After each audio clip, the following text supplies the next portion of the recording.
Hey, what's going on, everybody? So I want to show you how to build business credit. Before we go into how we build business credit, let's talk about why we need to build business credit.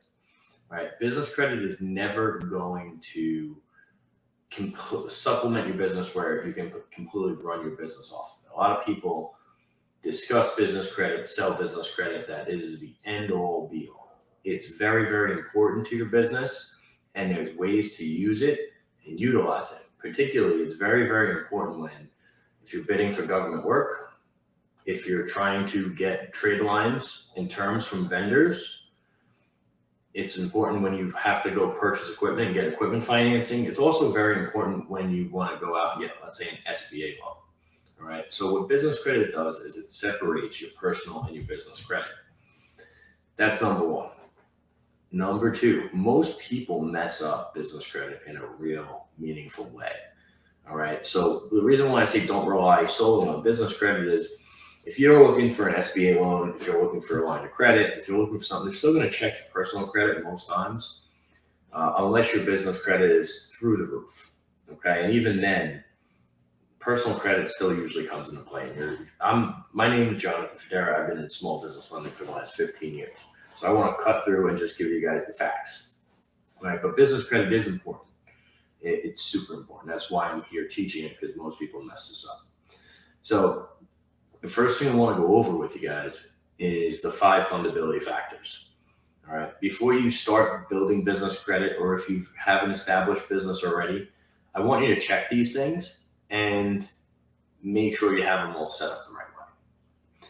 The first one, okay, is you're going to need a business address. When I say a business address, it can be, if you work at it, if you're home based, use your home. If you have an office, use the office. What I don't want you to put is a P.O. box. Okay. Never have a P.O. box on your business, anywhere on your business credit. Absolutely nowhere should a P.O. box apply, especially when you're applying for financing. All right. High indicator that there's going to be fraud. So get a business address. Next, you're going to need a business phone number. What do I mean when I say a business phone number? Just a phone number registered to the business. And it can't be a Google Voice number, because that's still, if you trace it back, it still traces back to Google. It's not going to help you the way you think it will.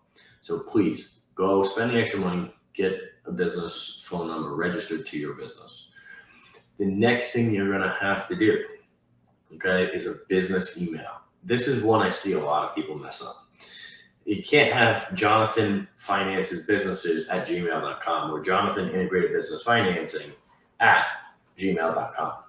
Can't have Hotmail or Ymail. You need a full business email address. All right. So go to G Suite and spend, I think, $10 a month to get that all set up, all done. And so my emails is Jonathan at integratedbusinessfinancing.com. I have it for each one of my businesses.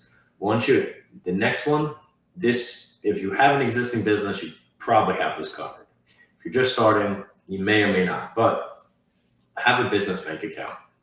All right. And if you're lucky enough, you go onto our cash flow course, we'll talk about how to set up and structure the bank accounts, what you should do, what you shouldn't do, because there's a lot of misinformation around that too. So just have a business bank account. I prefer Chase. It's a personal preference. If you have a great local credit union, you could do that. But for me, Chase, I have multiple different businesses at Chase, and it makes it easy and simple. And then last but not least, you need a business website, 1-page business website. Okay. It could be more than that, obviously, but at least 1 page. And on that site, you want all your information. So you want the business address, the business phone number, business email. Put all that together with a little bit about what you do, and you cover the 5 fundability factors. That's step 1. Step 2, go get your federal tax ID. Now, if you're established, you already have one, great. If not, okay, go get one.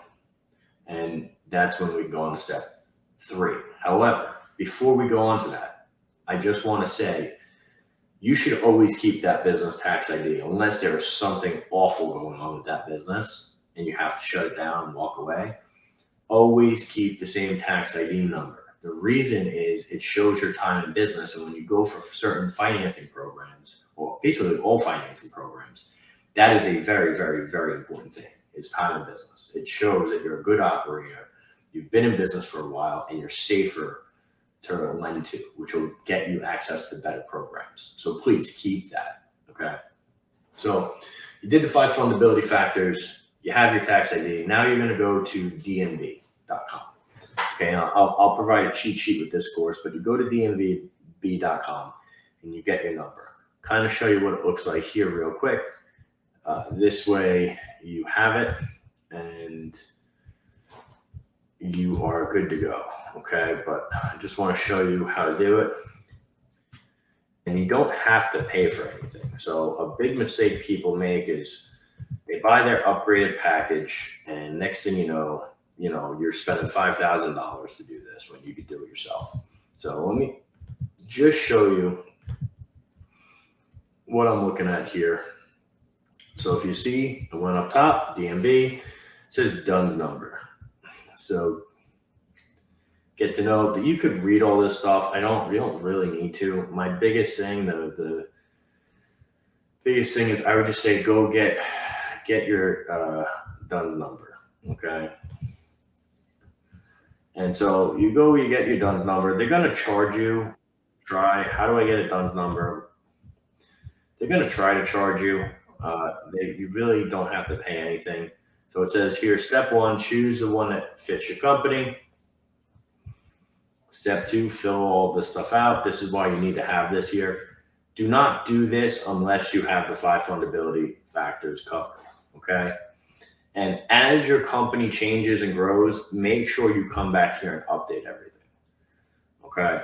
And they're going to try to sell you a bunch. You really don't have to do it. Could take up to 30 days. But once you get it, okay, you should be good to go. And now you at least have the basis to start building your business credit, all right? Now what I want you to do is you're going to start applying for business credit. But you never buy trade lines, by the way. Don't buy trade lines. There's a million things wrong. There's a lot of things wrong with that. A lot of experts will tell you buy trade lines, don't buy trade lines, because you could be buying trade lines that don't make sense for your business.